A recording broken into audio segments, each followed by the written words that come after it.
नमस्कार दोस्तों, मैं हूं सूरज। एक बार फिर से स्वागत है आपके ही अपने यूट्यूब चैनल हिंदी विद सूरज में।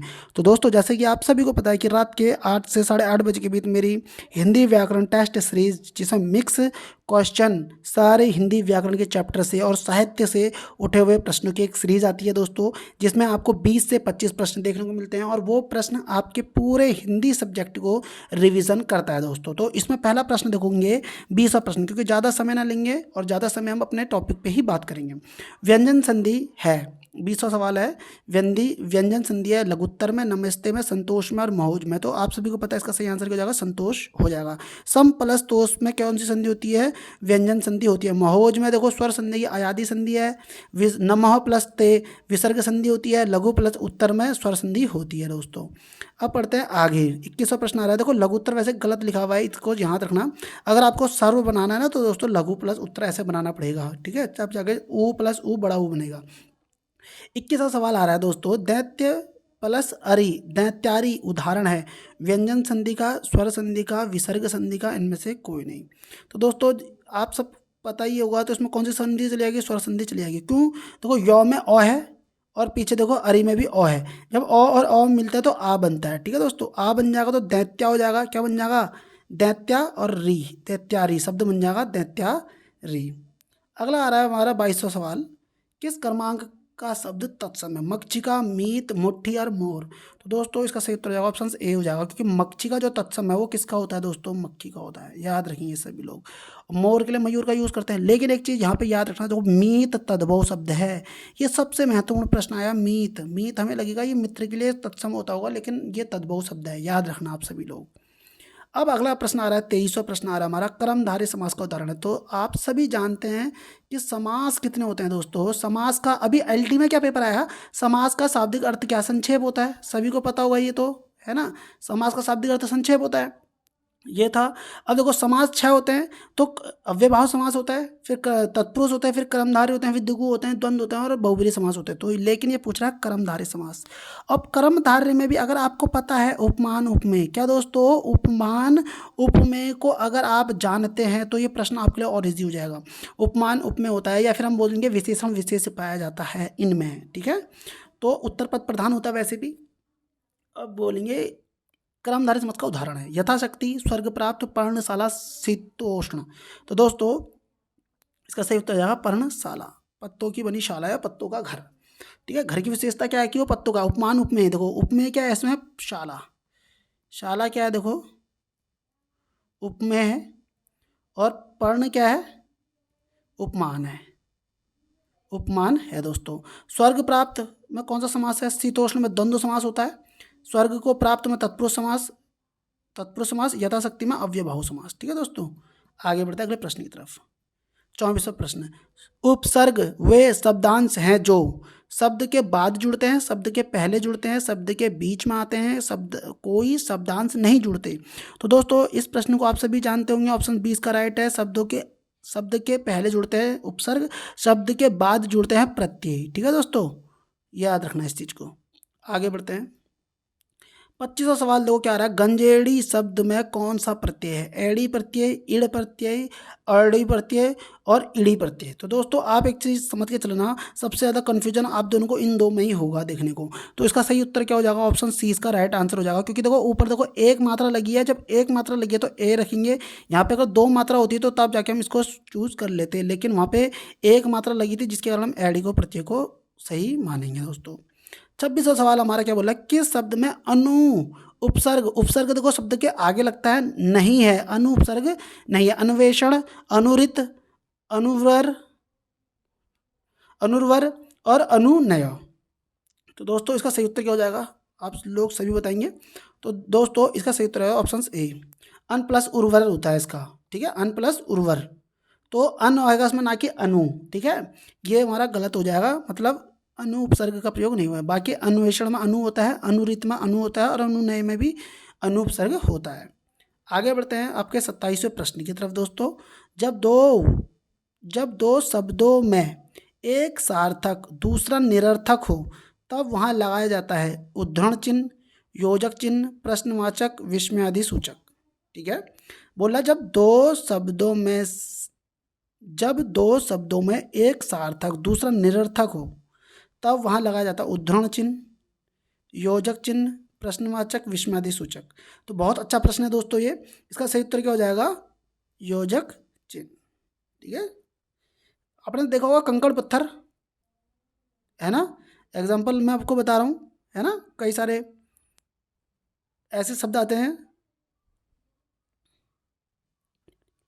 तो एक सार्थक होता है दूसरा निरर्थक होता है, तो तब वहाँ पे क्या लगाया जाता है? योजक चिन्ह आता है।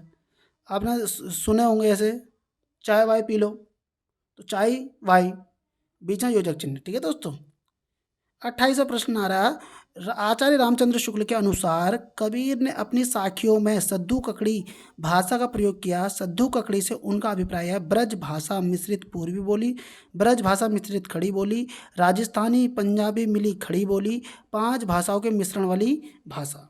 तो दोस्तों इसका सही उत्तर क्या हो सकता है, बताएंगे सभी लोग। अब इसमें सबसे ज़्यादा लोग लगाएंगे 5 भाषाओं से मिश्रित वाली भाषा। लेकिन एक चीज़ मेरी याद रखना, आचार्य रामचंद्र शुक्ल के अनुसार राजस्थानी पंजाबी मिश्रित खड़ी बोली, ये उसका सही आंसर है। ठीक है, राजस्थानी पंजाबी मिश्रित खड़ी बोली था, आंसर सी इसका राइट आंसर है। 29वां प्रश्न आ रहा है, एक तो करेला दूजे नीम चढ़ा लोक उक्ति का सही अर्थ क्या है?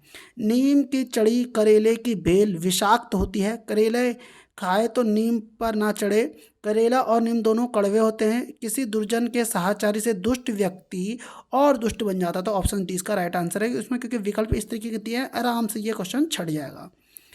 30वां प्रश्न आ रहा है हमारा, देखो, भीष्म सानी रचित कहानी संग्रह नहीं है। भाग्य रेखा, वांगचू, कांट का सपना, निशाचर। तो दोस्तों आप सभी को पता चल चुका होगा, इसका राइट आंसर ऑप्शन सी है, कांट का सपना। ठीक है, बाकी भाग्य रेखा, वांगचू, निशाचर ये सब किसकी है? भीष्म सानी की है दोस्तों। ठीक है, अब बढ़ते हैं आगे को। तो कांट का सपना जो दोस्तों है वो गजानन माधव मुक्तिबोध की है, इस चीज़ को आप याद रखना। ठीक है, 31वां प्रश्न आ रहा है, शतरंज के खिलाड़ी किस विधा की रचना है? शतरंज के खिलाड़ी नाटक, उपन्यास, निबंध, कहानी। तो दोस्तों इसका सही उत्तर क्या हो जाएगा? इसका सही उत्तर क्या हो जाएगा, बताएंगे सभी लोग। इसका हो जाएगा कहानी, और मुंशी प्रेमचंद की कहानी थी ये। ठीक है दोस्तों, किसकी कहानी? मुंशी प्रेमचंद की है। और अगर तुमसे कोई प्रश्न नहीं पूछे तो मैं आपको बता देता हूँ, ये 1924 की है। ठीक है, हाँ, आगे बढ़ते हैं। जयशंकर प्रसाद की पहली कहानी कौन सी? बहुत अच्छा प्रश्न आया है दोस्तों। ग्राम, ममता, पुरस्कार, गुंडा। तो दोस्तों इसका सही आंसर ऑप्शन ए, ग्राम कब की है? 1911 की, याद रखना कब की है दोस्तों? 1911 की है ये। अग्निपथ किसकी रचना है? 33वां प्रश्न आ रहा है, अग्निपथ किसकी रचना है? हरिवंश राय बच्चन, रामधारी सिंह दिनकर, महादेवी वर्मा, दुष्यंत कुमार। ठीक है दोस्तों, अग्निपथ, तो अग्निपथ जो फिल्म भी आई थी, याद होगा आप सभी को, अग्निपथ किसकी है ये? तो दोस्तों इसका सही उत्तर हो जाएगा, अग्निपथ किसकी है? हरिवंश राय बच्चन की है। ठीक है, अग्निपथ की फिल्म भी थी, और हरिवंश राय बच्चन के जो बेटे अपने अमिताभ बच्चन फिल्म में है, तो ऐसे याद कर सकते हैं आप। ठीक है, अगला प्रश्न आ रहा है हमारा 34वां प्रश्न, रथ हाय रथ पाल की गयंद ग्रह ग्राम चारु, आखर लगाए तेल लाखन के सामा हो, उक्त यह उक्ति किस कवि की है? हय रथ पाल की गयंद ग्रह ग्राम चारु, आखर लगाए लेत लाखन के सामा हो, यह उक्ति किस कवि की है? मतीराम की, देव की, कुलपति मिश्र की, पद्माकर की। तो दोस्तों इसका सही उत्तर क्या आ जाएगा? ऑप्शन डी इसका राइट आंसर है, पद्माकर की यह उक्ति है दोस्तों। अगला 35वां प्रश्न आ रहा है, रेशमी टाई एकांकी संग्रह के रचयिता कौन है? वेद प्रताप वैदिक, राम कुमार वर्मा, अमृता प्रीतम, रमाशंकर रसाल, रमाशंकर शर्मा रसाल। तो दोस्तों राम कुमार वर्मा की ये तो प्रसिद्ध है। अब देखो मधुशाला आ गई। मधुशाला तो इतनी है कि आप पता ही होगा, मधुशाला, मधुबाला 1935 की है। कब की है दोस्तों? 1935 की मधुशाला। उमर खय्याम का प्रभाव पड़ता है इस रचना में, याद रखना, उमर खय्याम का याद रखना। महादेवी वर्मा, मैथिली शरण गुप्ता, हरिवंश राय बच्चन, सुमित्रंदन पंत। तो दोस्तों ये इतनी प्रसिद्ध है, आप सभी को मैं मानता हूँ कि ये सबको याद होगी दोस्तों। ठीक है, मधुशाला की हरिवंश राय बच्चन की है, आप सभी को पता ही होगा इसके बारे में। आगे बढ़ते हैं, और एक चीज़ और याद रखना, हालावाद का प्रवर्तक भी बोला जाता है इनको। ठीक है, हालावाद का, छय और रोमांस का कवि भी बोला है इनको। ठीक है, हेतु भारद्वाज ने कहा था वो। ठीक है, वो अंदर ही क्वेश्चन है, उतने तुम्हारे बनेंगे नहीं इतने ग्रुप सी में। आधुनिक हिंदी गद्य का जन्मदाता किसे कहा जाता है? आधुनिक हिंदी गद्य का, किसका दोस्तों? गद्य का जन्मदाता अमीर खुसरो, भारतेंदु हरिश्चंद्र, गंग कवि, जयशंकर प्रसाद। तो दोस्तों इसका सही उत्तर क्या हो जाएगा, आप सभी ही जानते होंगे इस प्रश्न को, भारतेंदु हरिश्चंद्र। भारतेंदु हरिश्चंद्र का जन्म कब हुआ, 1850 में हुआ है दोस्तों। गंग कवि का कब हुआ है, 1538 में, याद रखना 1538 में। और याद रखना उत्तरी भारत में खड़ी बोली की पहली गद्य रचना इसी की है, उत्तरी भारत की, चंद छंद वर्णन की महिमा, आप सभी ने नाम सुना होगा। और ये गंग कवि कौन है, अकबर दरबारी कवि है ये, चंद छंद वर्णन की महिमा गंग कवि की थी, 1538 की है ये। जयशंकर प्रसाद का जन्म कब हुआ है, 1889 में। कब हुआ है दोस्तों, 1889 में। और अमीर खुसरो का जन्म कब हुआ है, 1253 में। ठीक है, 1253 से 1325, ठीक हो गया। आगे बढ़ते हैं। 38वां प्रश्न है, हिंदी की आदि जननी क्या है, पाली, संस्कृत, अपभ्रंश, प्राकृत। तो दोस्तों आप सभी जानते हैं इस प्रश्न का उत्तर क्या होने वाला है, संस्कृत है। हिंदी का विकास क्रम क्या है, याद रखना, संस्कृत, पाली, प्राकृत, अपभ्रंश, अपभ्रंश मैंने गलत लिख दिया, अपभ्रंश, फिर है अवहट्ट, और फिर हिंदी। ठीक है, अब याद रखना हिंदी की जननी संस्कृत है, हिंदी लेखन की शुरुआत अपभ्रंश से हुई है, आम देश की पहली जनभाषा पाली है। दोबारा से रिपीट कर सकते हैं आप, अपभ्रंश का अपभ्रंश किसको बोलते हैं, अवहट को बोलते हैं। हिंदी लेखन साहित्य की शुरुआत कहाँ से हुई है, अपभ्रंश से हुई है। हिंदी की आदि जननी क्या है, संस्कृत है। आम देश की, भारत देश की पहली आम भाषा कौन सी है, वो पाली है। गौतम बुद्ध के सारे देश किसमें है, पाली में है। ठीक है, अब प्रश्न देखो क्या बोल रहा है, हिंदी की आदि जननी क्या है, तो दोस्तों संस्कृत है।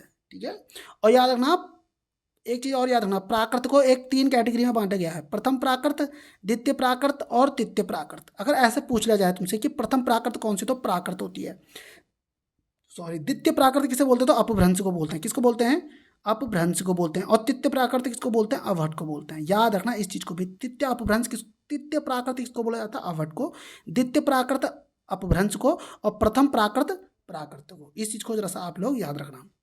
39वां प्रश्न आ रहा है दोस्तों हमारा, 19वीं सदी में हिंदी खड़ी बोली के विकास में किस साहित्यकार की महत्वपूर्ण भूमिका निभाई है, तो अमीर खुसरो, गिरियर्सन, सदल मिश्र, मिश्र बंधु। 19वीं सदी में हिंदी खड़ी बोली के विकास में किस साहित्यकार ने महत्वपूर्ण भूमिका निभाई, अमीर खुसरो, गिरियर्सन, सदल मिश्र, मिश्र बंधु। तो दोस्तों इसका सही उत्तर क्या होगा, इसका सही उत्तर जाएगा ऑप्शन सी, इसका राइट आंसर है सदल मिश्र। ठीक है, सदल मिश्र। तो सदल मिश्र आपको पता ही होगा, सदल मिश्र का जन्म 1767 में हुआ है, और नहीं पता है तो आपको ही पता चल जाएगा। ठीक है, और अपने जो फोर्ट विलियम कॉलेज था जो 1800 में बना था लगभग, तो उसमें ये अध्यापक भी रहे हैं। ठीक है, नासिकोपाख्यान, इस तरीके से कुछ, नासिकेतोपाख्यान इनकी रचना थी, नासिकेतोपाख्यान। ठीक है, इन्होंने एक रचना भी लिखी हुई है। रामचरित भी इनकी 1806 की, और एक हिंदी पार्शन शब्दकोश भी इनने लिखा हुआ है, सदल मिश्र ने। 40वां प्रश्न आ रहा है, अनुभूति के द्वंद्व ही से प्राणी के जीवन का आरंभ होता है, अनुभूति के द्वंद्व से ही प्राणी के जीवन का आरंभ होता है। उच्च प्राणी मनुष्य भी केवल एक जोड़ी अनुभूति लेकर इस संसार में आता है। उक्त पंक्तियां किस निबंध से उद्धृत है, भाव या मनोविकार, करुणा, श्रद्धा, भक्ति, उत्साह। तो दोस्तों ये सही उत्तर इसका क्या हो जाएगा, ऑप्शंस ए इसका राइट आंसर हो जाएगा, भाव या मनोविकार। ये रामचंद्र शुक्ल का निबंध है दोस्तों, किसका है, रामचंद्र शुक्ल का। उनमें क्या बोल रहा है कि अनुभूति के द्वंद्व से ही प्राणी के जीवन का आरंभ होता है। उच्च प्राणी मनुष्य भी केवल एक जोड़ी अनुभूति लेकर इस संसार में आता है। उक्त पंक्तियां किस निबंध से है, तो रामचंद्र शुक्ल का भाव या मनोविकार निबंध से है दोस्तों। तो उम्मीद करूँगा आज के प्रश्न आपको अच्छे लगे होंगे, और आज के प्रश्न अच्छे लगे हैं दोस्तों तो प्लीज़ वीडियो को लाइक करेंगे, चैनल को सब्सक्राइब करेंगे। मिलते हैं नेक्स्ट वीडियो में, और बहुत जल्द ही परीक्षा वाणी की टेस्ट सीरीज और एक जीएस मिक्स टेस्ट सीरीज वो भी आपके लिए आने वाली है। तो उम्मीद करता हूँ ये जो सूचना है आपको अच्छी लगेगी, और आप अपनी तैयारी को एक अच्छे लेवल पर लेके जाएंगे। और उत्तराखंड की जो पुलिस की वैकेंसी आने वाली है, तो मैं पूरी कोशिश करूंगा कि जो मैं आपको पढ़ा रहा हूँ, जो मैं प्रश्न आपको दे रहा हूँ, वो आपके लिए बहुत ज़्यादा कारगर साबित हो दोस्तों। तो वीडियो ज़्यादा छोटी रखी है, मैंने ज़्यादा लंबी रखी नहीं है, ताकि आप लोग पूरा देखें, क्योंकि आप लोग देखते हो नहीं वीडियो। और मैं तुम्हें अगर बोलूँ कि एलटी का पेपर उठा के देखो कि उसमें मेरे पढ़ाए हुए कितने क्वेश्चन आए हैं, कितने वीडियो से कितने क्वेश्चन बने हैं, तो आपको खुद यकीन आ जाएगा कि पढ़ाया हुआ कितना आ रहा है। ठीक है, लेकिन आप लोग देखोगे नहीं तो फिर आपको इस चीज़ का फ़ायदा कहाँ से मिलेगा। ठीक है, तो उम्मीद करूँगा आप लोग पढ़ेंगे, मेहनत करेंगे, और इस बार उत्तराखंड पुलिस में नंबर निकाल के दिखाएंगे अपना। ठीक है, तो उम्मीद करूँगा आपका सिलेक्शन हो, और मिलते हैं नेक्स्ट वीडियो में। Thank you, bye bye.